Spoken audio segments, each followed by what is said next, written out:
तुम्हालाही जर का कांदा लसूण न वापरता थाळी बनवायची असेल तर पुढच्या रेसिपीज संपूर्ण पहा। त्याआधी चॅनल सबस्क्राइब केलेलं नसेल तर पटकन सबस्क्राइबही करा। हाय फ्रेंड्स, पुन्हा एकदा तुम्हा सर्वांचं तुमच्या किचन मध्ये म्हणजेच अमिस ग्लोबल किचन मध्ये स्वागत आहे। त्या सणासुदीचे दिवस सुरू आहेत, तर सणासुदीला आपल्याला बनवता येईल अशी आपण एक थाळी बनवणार आहोत। चला तर पटकन रेसिपीला सुरुवात करूया। आपण ज्यावेळी थाळी बनवतो किंवा सणासुदीचं जेवण बनवतो त्यावेळी सिक्वेन्स हा खूप महत्त्वाचा असतो, कारण की त्याच्यामुळे आपलं जेवण जे आहे हे फास्ट बनणार असतं। तर त्याच्यासाठी मी आधी खीर बनवून घेणार आहे आणि खीर बनवण्यासाठी मी ते पातेलं गरम करत ठेवलेलं आहे। त्याच्यामध्ये मी आता तूप घालणार आहे। तूप गरम झालं की त्याच्यामध्ये शेवया घालायच्या आहेत।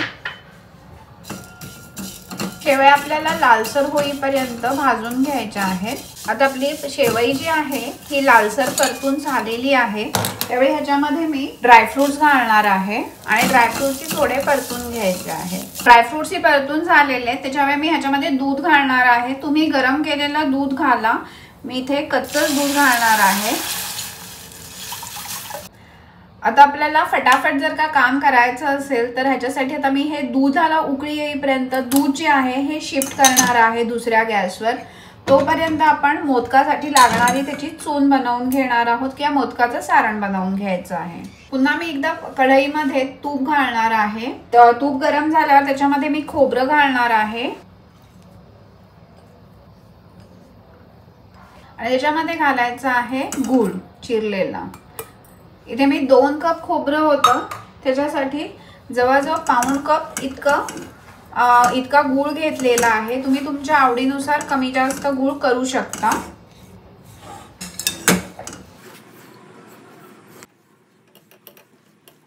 आता आपला गूळ आणि खोबरं मिक्स झालेलं आहे। गूळ ही बऱ्यापैकी वितळलेला आहे।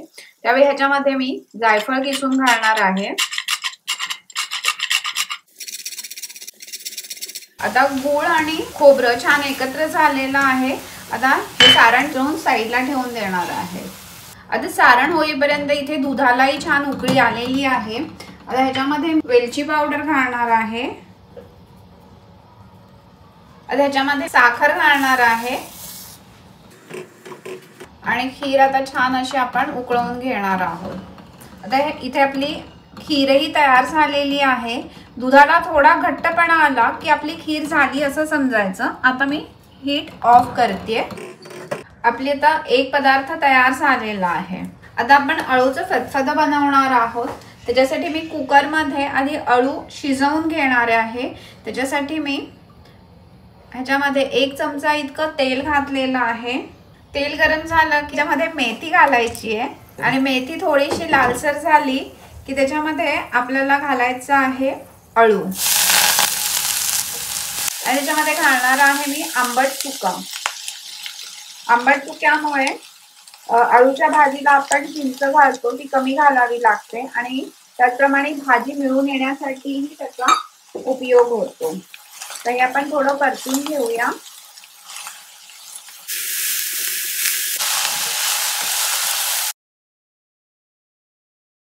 आता ह्याच्यामध्ये मी भिजवलेले शेंगदाणे घालणार आहे आणि घालायची आहे भिजवलेली चण्याची डाळ। हे मी 3-4 तास आधी दोन्ही भिजवून ठेवलं होतं। अळूच्या फतफदामध्ये बरेच जण खोबऱ्याचे तुकडेही घालतात, पण मला काही ते फारसे आवडत नाही, त्याच्यामुळे मी खोबऱ्याचे तुकडे नाही घातले। तुम्हाला जर का आवडत असतील तर ह्याच्यामध्ये तुम्ही खोबऱ्याचे तुकडेही घाला। आता आपण अळू शिजण्यासाठी ह्याच्यामध्ये पाणी घालणार आहोत।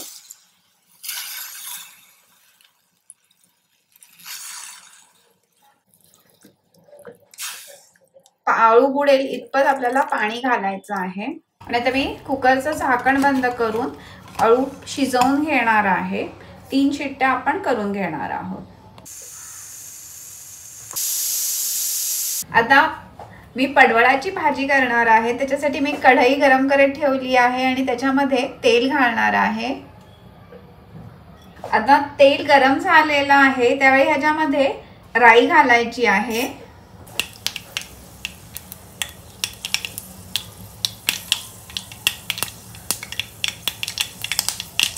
राई छान तडतडली की त्याच्यामध्ये आपल्याला हिंग घालायचा आहे त्याच्यानंतर घालायचे आहेत मिरच्यांचे तुकडे। आपण ह्याच्यामध्ये कांदा किंवा लसूण वापरत नाही आहोत, त्याच्यामुळे एक लक्षात ठेवायचे की आपल्या फोडणी जी आहे ती खमंग झाली पाहिजे, म्हणजे त्या फोडणीचा छान असा स्वाद त्या भाजीला लागला पाहिजे। त्याच्यानंतर ह्याच्यामध्ये घालायची आहेत कढीपत्त्याची पानं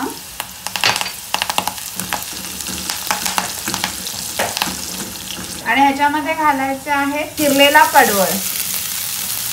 मी पडवळ जो आहे हा सोलून चिरून घेतलेला आहे। त्याच्यानंतर ह्याच्यामध्ये आपल्याला हळद घालायची आहे। त्याच्यानंतर ह्याच्यामध्ये घालायची आहे धणेपूड, जिरेपूड आणि हे आपल्याला फोडणीमध्ये परतून घ्यायचं आहे।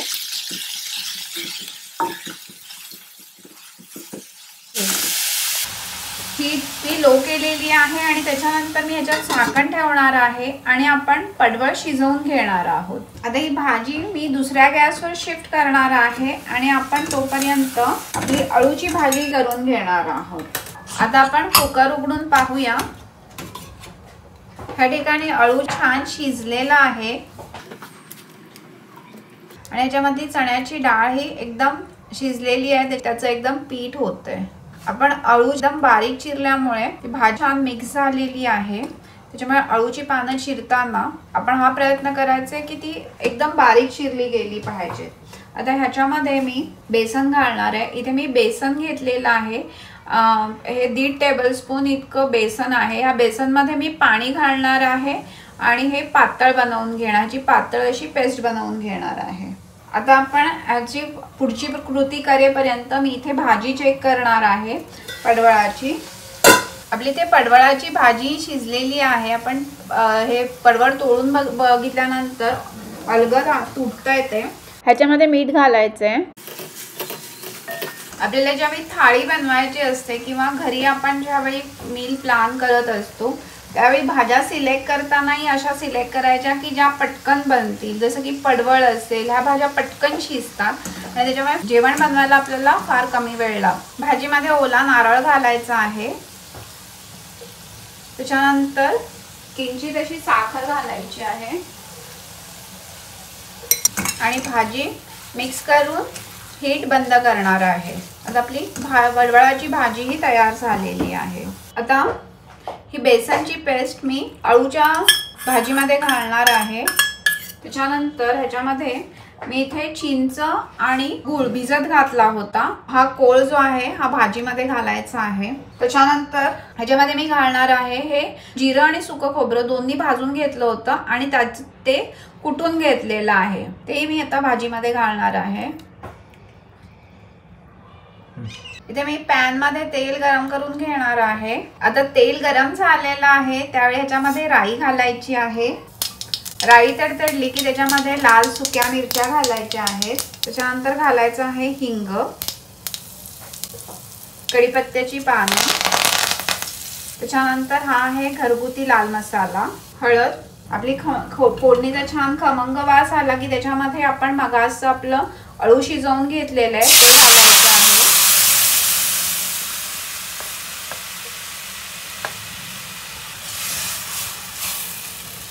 आणि भाजी मिक्स करून घ्यायची आहे।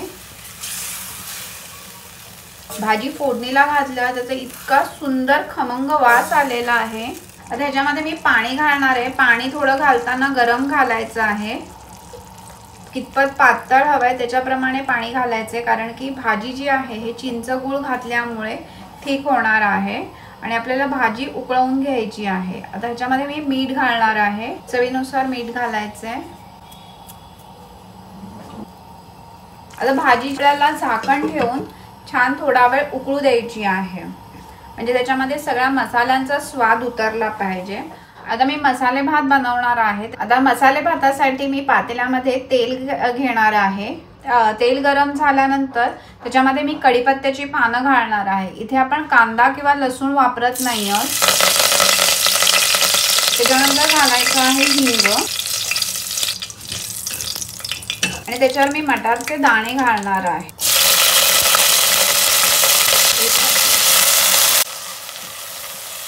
त्यानंतर ह्याच्यावरती घालायची आहे हळद आणि मी थोडा घरगुती मसाला घालणार आहे आणि परतून घ्यायचा आहे।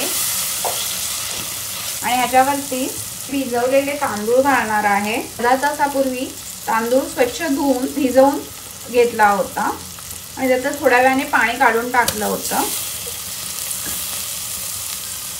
या ठिकाणी मी रेग्युलर आपला घरातला कोलम असतो तो वापरलेला आहे। तुम्ही या ठिकाणी आंबे मोहरी वापरू शकता।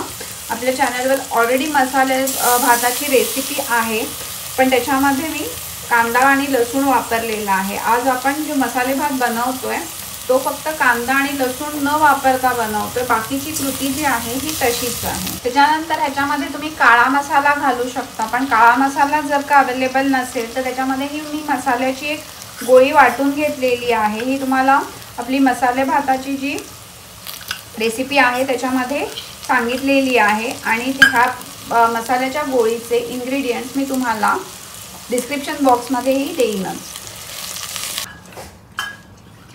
तांदूळ जो आहे मसाल्यासकट तेलामध्ये छान परतून घ्यायचे आपल्याला। आता तांदूळ परतल्यानंतर त्याच्यामध्ये मी गरम पाणी घालणार आहे। जितका तांदूळ आहे त्याच्या दुप्पट मी पाणी घेतलेलं आहे आणि 1 वाटी पाणी जे आहे हे एक्स्ट्रा गरम करून ठेवायचे। आपल्याला जर का वाटलं की तांदूळ शिजण्यासाठी पाणी कमी पडतंय तर आपल्याला त्याच्यामध्ये लागेल तसं मग पाणी घालायचं आहे। ह्याच्यामध्ये मी मीठ घालणार आहे, थोडीशी साखर घालायची आहे, अर्ध्या लिंबाचा रस घालणार आहे। हे मिक्स करून घ्यायचं आहे। आता आपल्या पाण्याला उकळी आली आहे तेव्हा मी ह्याच्यावर झाकण ठेवणार आहे आणि मंद गॅसवर मसाले भात जो आहे हा शिजवून घेणार आहोत।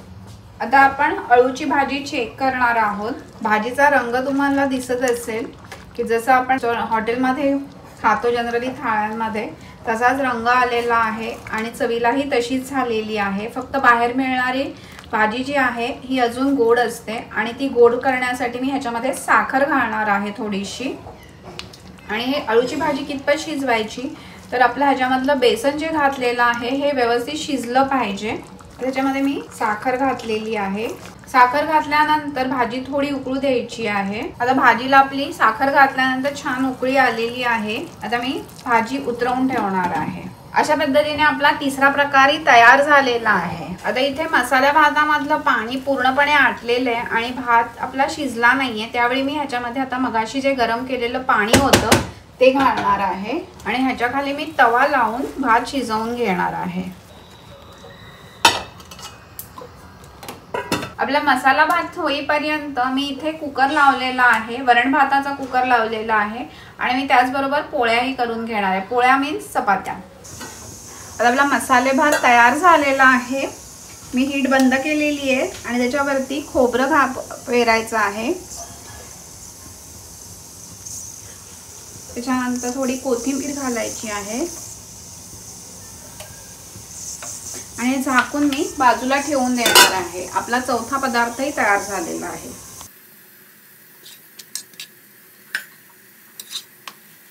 आता मी वरण फोडणीला घालते। पातेल्यातलं तेल गरम झालं की त्याच्यामध्ये मोहरी आणि हिंग घालायचं आहे। त्याच्यावर घातलेली आहे टोमॅटो। टोमॅटो घातल्यानंतर त्याच्यामध्ये कढीपत्ता घालायचा आहे।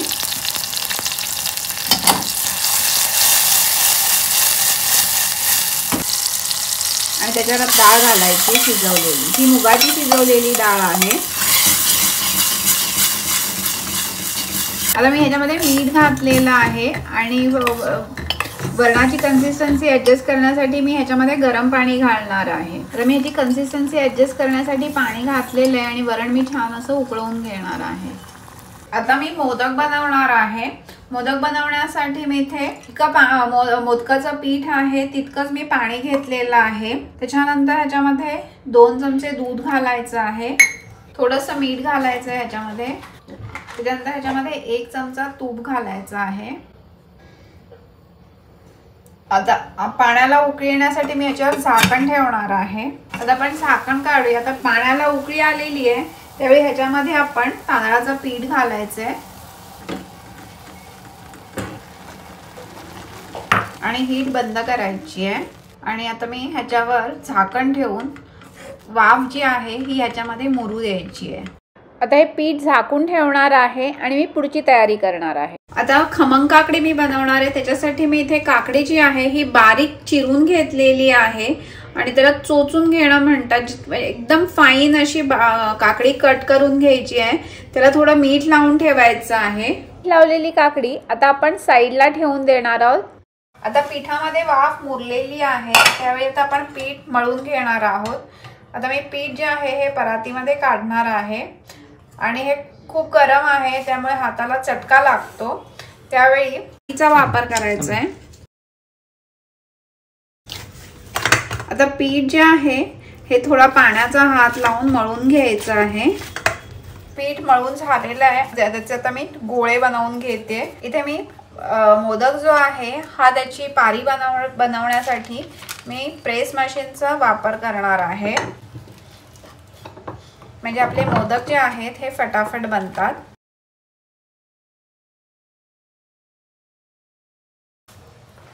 त्यामध्ये हवं तितकं आपल्याला सारण टाकायचं आहे आणि मोदकाला आपल्याला कळ्या पाडायच्या आहेत।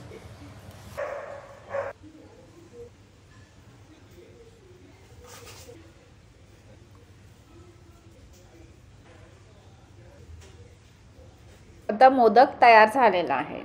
आता माझे बऱ्यापैकी मोदक बनवून झालेले आहेत। आता मी हे उकडून घेणार आहे। त्याच्यासाठी मी पातेल्यामध्ये पाणी गरम करत ठेवलेलं आहे आणि पाणी उकळायला लागल्यावर त्याच्यावर आपल्याला मोदकाची प्लेट ठेवायची आहे आणि त्याला झाकून आपण 10 मिनिटं वाफवून घेणार आहोत।